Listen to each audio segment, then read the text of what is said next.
നമ്മുടെ അടുക്കളത്തോട്ടത്തിൽ നിന്ന് ചീര വിളവെടുത്തിട്ട് നമുക്ക് ചീരയും മുട്ടയും കൂടി തോരൻ തയ്യാറാക്കാം. അപ്പോൾ അതിനത് പച്ച ചീര കുറച്ചുണ്ട്, ചുവന്ന ചീരയുണ്ട്. അപ്പോൾ അത് പറിച്ചെടുക്കാം ആദ്യം.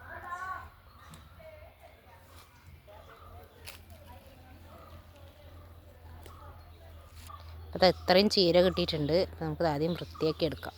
അപ്പോൾ ഇതൊരു വെറൈറ്റി ചീരയാണ്. ഇതിൻ്റെ പേരറിയില്ല. അപ്പോൾ പേരറിയുന്നവർ കമൻറ്റ് ചെയ്യും. അപ്പോൾ നമുക്ക് ഇതും കൂടി പറിച്ചെടുക്കാം. അത് കുറച്ചേ ഉള്ളൂ.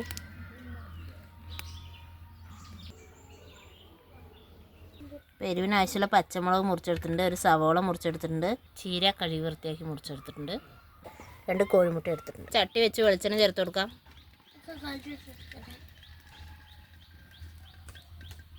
ഇടിയും പച്ചമുളകും ചേർത്ത് കൊടുക്കാം. ഉപ്പ് ചേർത്ത് കൊടുക്കാം. ചീര ചേർത്ത് കൊടുക്കാം. ചീര ഒന്ന് വേട്ടെ, മൂടി വെച്ച് കൊടുക്കാം.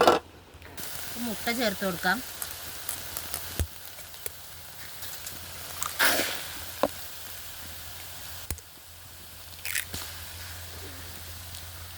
ഇതൊന്ന് മിക്സ് ചെയ്തെടുക്കാം.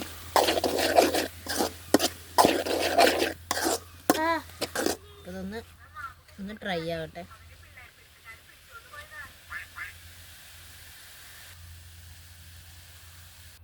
ചീര മുട്ടത്തോരൻ റെഡി ആയിട്ടുണ്ട്. അപ്പോൾ എല്ലാവരും ഇതുപോലെ ഒന്ന് ട്രൈ ചെയ്ത് നോക്കാത്തുണ്ടെങ്കിൽ ഒന്ന് ട്രൈ ചെയ്ത് നോക്കിയിട്ട് അഭിപ്രായം കമൻറ്റ് ചെയ്യുക.